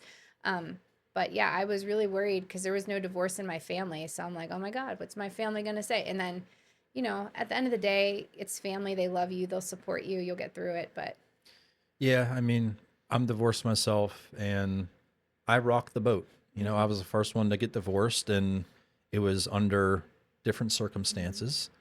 And yeah, I felt like the bad guy for a very long time. And, you know, you never want that wasn't planned, right? But it just happened. And I don't regret it happening. Do I feel bad for the people that I hurt along the way? Absolutely. But, you know, divorce, the first thing you think of is how are the kids going to handle this? mm-hmm. And it's terrifying Mm-hmm. because you think you're going to destroy their lives. It's tough at first. And I've had some friends that have had some, bumpy relationships, some bumpy marriages. And they're like, I'm thinking about divorce, but I'm so afraid about what the kids are going to. And it's just like the kids are going to be okay. They're so resilient. So resilient. They did better at like life. I mean, my older girls have been through something that I can't ever compete with. Like they've been through something more terrible than I could explain. And those resilient girls, like I learned something more from them every day. But what I would say is there was a lot of people giving me advice through like my divorce. That I didn't want to hear. Like you could have told me a million times, like, don't worry, like they'll see the truth someday, blah, blah, blah. Like I didn't want to hear it. You couldn't have told me any other way. And don't you know they were all right? Like Yeah. eventually my girls figured it all out on their own and it was with no help from me. And I mean, they're better for it. So yeah, kids are so resilient. And kids just want to see their parents be happy, They right? really do. And, you know, to live in a hostile household, not that that's what my situation was, that's not good for the kids because they're going to grow up thinking it's okay to yell at mommy, yell at daddy, hopefully not get violent. But, you know, we all know that happens. But that's not a good way to raise your kids either. So, well, I'm glad that you've grown from it. Yes. And you've, I guess, realized what you need and your worth. And, you know, now being that you're in the military, you're obviously very structured. Does that structure get in the way of your relationship? No, because like I think I don't know. He might disagree. I think I leave like the structure for me is more around like things that are only specific to me, but like our house is lived in. Like if you walk in right now, you're going to definitely be walking through like a minefield of Legos and naked Barbies. Like that's the reality of it. And then like the kitchen table is like a pseudo like desk slash painting station slash whatever. So there's a lot of non-structure happening in our house too. But I think he respects like the things that I just do in that regimental way. So like I kind of eat like the same breakfast every morning and that's just like what it is. Or like I try to like semi track my macros. So I might weigh the fish sticks or whatever. And like that's just what it is. And he just kind of rolls with it. But again, I think that's part of like being adults when we got together versus in my, you know, first marriage, we were essentially still babies. Like, you know, we were in our early 20s. We got married when we were, I don't know, 24, so like 24. It's all meshes together. I don't even I was remember. 23, so I was super young. Yeah. Right. It's like super young. I mean, I think so. I mean, I've been told different, but I think 23 is young to get married. Yeah. I mean, you don't even know what life's all about yet. You don't even really know who you are yet. No. And now My parents got married at 20 and 21. I can't fathom that. That's like, that's that generation. And they're though. still together. I mean, they might want to kill each other like multiple times a day, but they're still kicking. Yeah. Well, guess we'll never know that either. Oh, what the hell was I gonna ask you? We'll cut that too. I just had it. Oh man. So, in all seriousness, Okay. I had COVID. That's what caused the blood clots. Blah blah blah. I don't know if I told you this yet. Yeah. Brain fog. It's real. Oh my gosh, it's horrible. I mean, there's so many people that have long-lasting effects. So like it's hard because, you know, it was really hard to be a nurse in the ER during COVID and then also have Facebook because I read like all of the like naysayer posts, but I was like living COVID. And you know, earlier you asked me like what is your like theme or whatever, and I said like cherish your body. Yeah. I really think that's something I really like expounded upon during COVID is because you take you and your situation, like your baseline health is pretty like good, right? Like you're here. Yeah. So when you got like kicked in the gut, you came down to like here and then like had to work your way back up. But a lot of people coming into COVID, their baseline health was here. And so when they got sick, it went like below the radar. Right. So it's crazy the long lasting effects that like young, healthy people, I'll call you young, Hey, thanks. young, healthy people have had from it. Like even when I got sick and I got laryngitis, I've never lost my voice ever in my life. But then now since I've had COVID, I lose my voice every time I get a cold. It's just probably coincidental, but also makes you think. Yeah. Oh, it's terrible, Heather. It's just very frustrating. Like I have to try so hard to think anymore. That's and hard.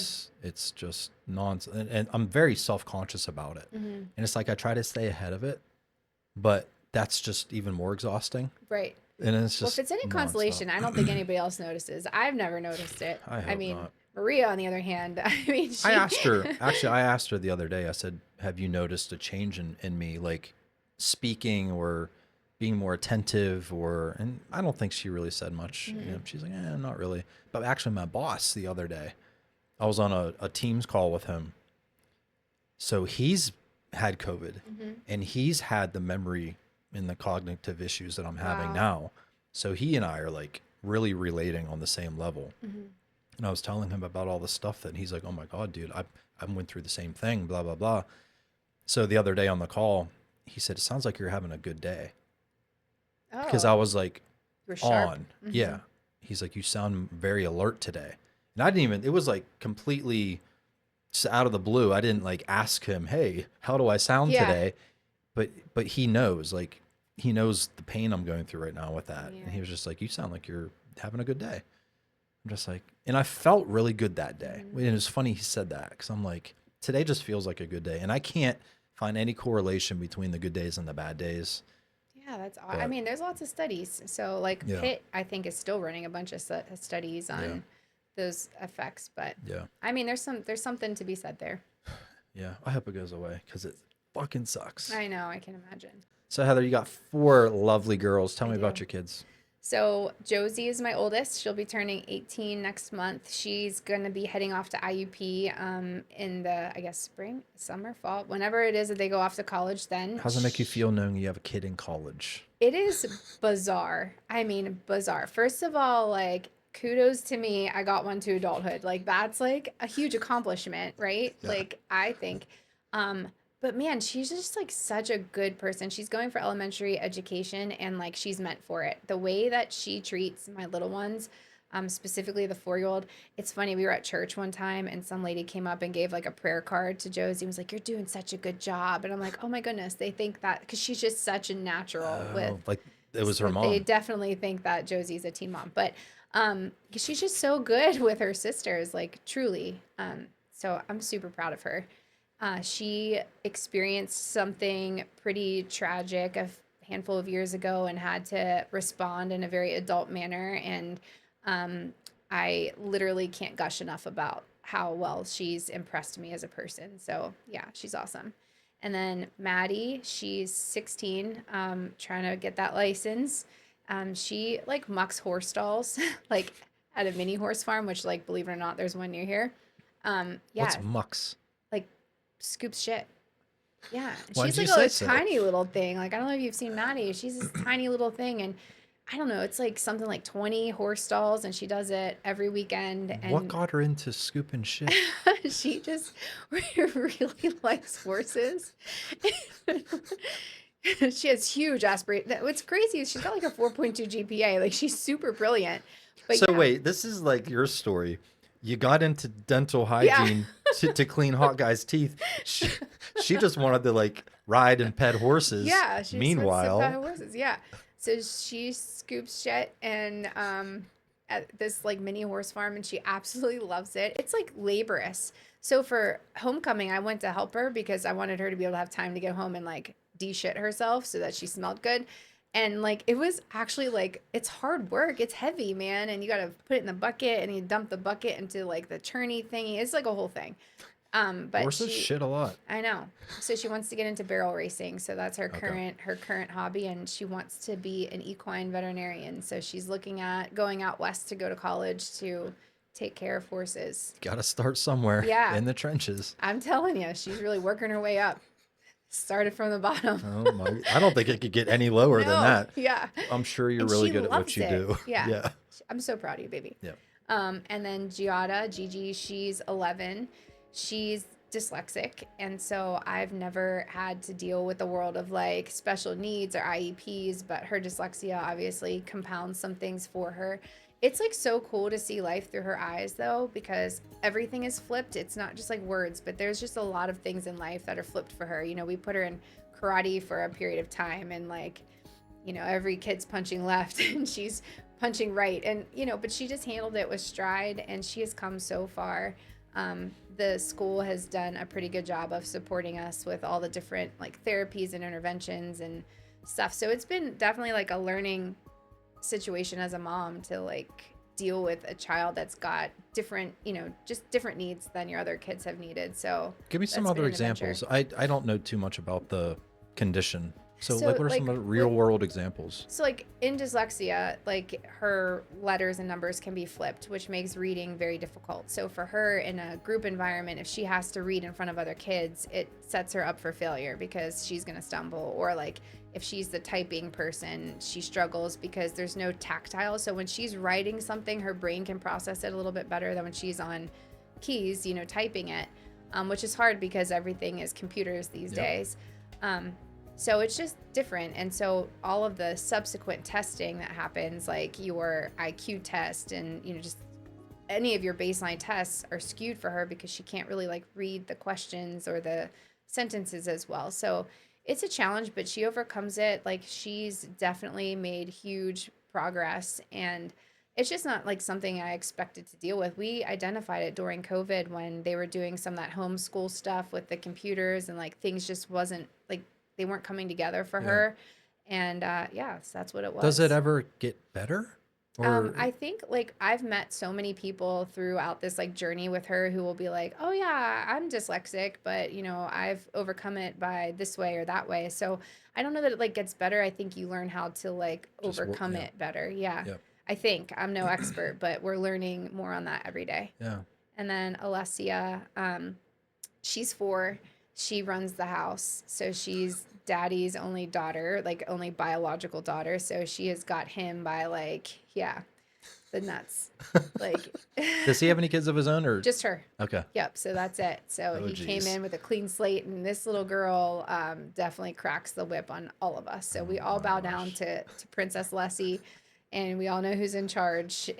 Well, And thank you for letting your mom be here today. yeah, she could care less what I do as long Oh, as daddy doesn't go anywhere. We're good. So oh yeah, my she is gosh. daddy's girl through and through. But she's like kind of the glue, man. Like she just seeing all of the girls like kind of bond around her. And she was born during COVID, so I was pregnant, working in the ER at 9 months. And was working when I went into labor with her. So in fact, I didn't even like punch out. They were like, I was like taking blood out of a psych patient, and I got like a little woozy, and the doctor's like, "You need to go upstairs." And no, I'm fine. And then she was born, I don't know. It felt like minutes later. So, yeah, those doctors really know what they're talking about sometimes. Yeah. Most people get puppies during COVID, Heather. Yeah, no. This was already way too far gone by that point. I was like 7 months in when COVID happened. So, Oh, yeah, I okay. messed that up. Never mind. Um, how does Jason handle being a stepdad? Have you ever talked to him about that?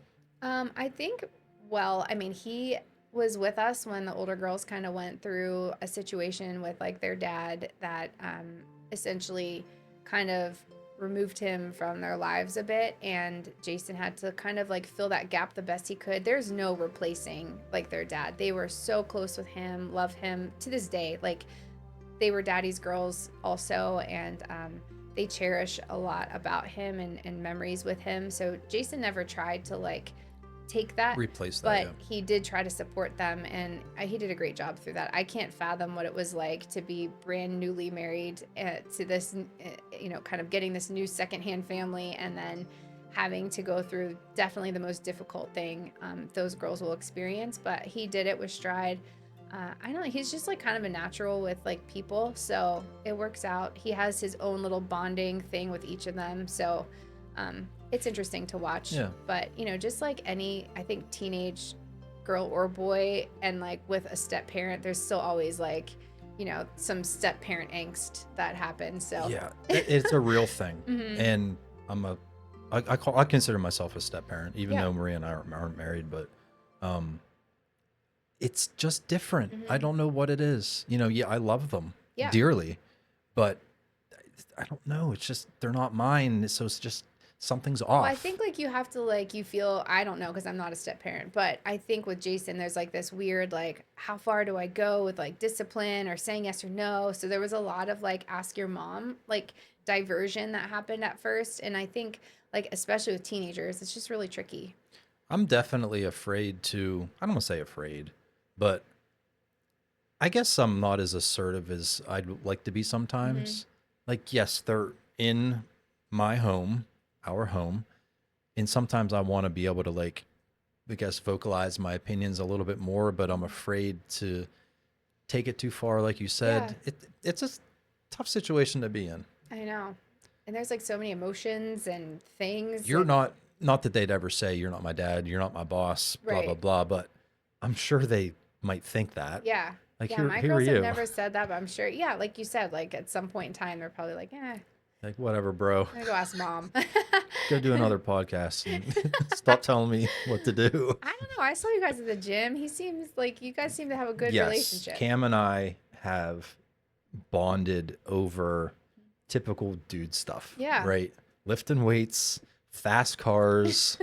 Like, that's just our thing. Yeah, that's right? good. And we've developed that relationship, and he's grown up a lot. Mhm. He was, and I'm not afraid to say this because Marie already knows, but he was he was a tough kid to get along with for a long time.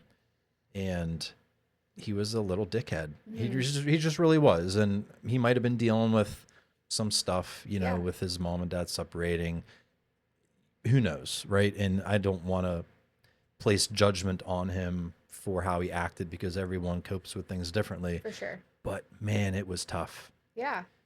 I mean, that's a lot of change. I dated a couple guys that had children, and it was multiple, like they had 3 or, you know, so it was we had a big brood going, and it was, I very easily bonded with those kids every time, but I was also not put into a situation where I had to discipline them because that was where our relationship was. It would have been on like their dad to handle that. So I think like once you start to cohabitate and bring your families together, it's definitely trickier.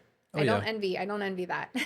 No, it's tough, but you know, like, so my ex and I, we're cordial. Like, we cohabitate fine, communicate about the kids fine.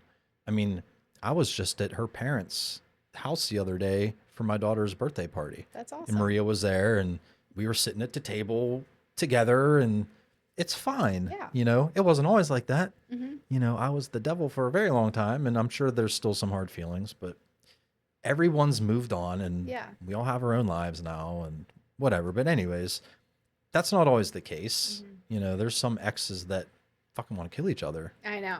For decades after they separated. I know.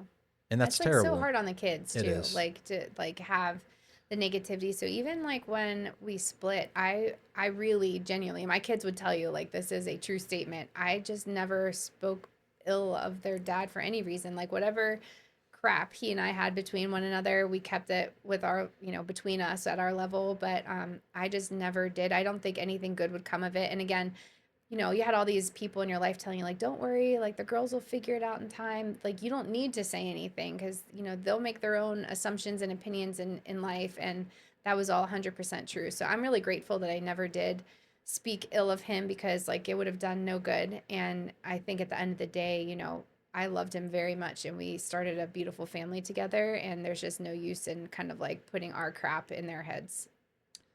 I'm not going to call women out, but I am. And like this video, if you're going to like what I'm going to say or hate. But there's go shitheads. Yeah, go. Yeah, exactly. There's a lot of women out there that are bad mouthing their partners, fathers of their children, based upon their own feelings for that person. Like he's the worst person on the planet. And their kids are starting to believe what mom says. Yeah. Instead of forming their own opinions about their own freaking father, they're taking, oh, your dad did this to me. Your dad is a thief. Your dad is a cheat. Your dad is a drunk. Your dad is a, and they start to hate their own father just because the mom and dad just don't get along. Don't bring the toxic relationship into the parenting of the children. No, 100%.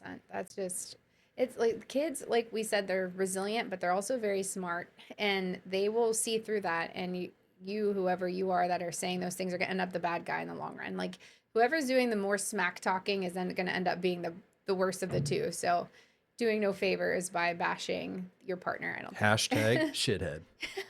That's what you are. All right, girl. Speaking of shithead, I'm going to arm wrestle you. Oh, this is, so I've only ever arm wrestled one time, and I think I cheated. Well, you're not going to cheat today. Yeah, I rewatched the video, and like I definitely think I won, but I think I cheated. So you arm wrestled on video once before? Yeah, it was on a girl's trip. This is going to be a little bit different. It was so I could win some like rum or something. Well, if you win, I'll tell you what, Heather. If you win, I could take all of it. No, because for all I know, you've learned some crazy military arm wrestling tactics. No, this is not a thing. This is actually embarrassing. If you win, you can pick a bottle. We don't even need to waste time talking about this. I'm just trying to be polite. All right, let's go. Wait, like right now? Like this is it? Yeah. Did you want to do like a pre-arm wrestling routine? Do I need you like have a lesson or something? No, because I just wing it. Apparently, everybody always talks about how big your hands are, and they're not wrong. Like this is very awkward. It could like wrap around my arm. Just consume your hand. Okay. All right, you start. I already started. What are you talking about? Oh, I feel zero resistance. Oh, my hands feel sweaty. They are damp. All right, Heather. Oh. Do you have any regrets? Oh, coming onto this right now. Um, I don't really have any regrets. I just have I'm gonna let you answer the question. I don't really have any regrets on things. Definitely I think more than anything I just have things I want to do better for the future. So I just really want to make sure that I don't let my kids down. I want to make them proud, and I think every decision I've made up until now has landed us in the situation we're in. So no regrets. Do you think your kids are proud of you right now?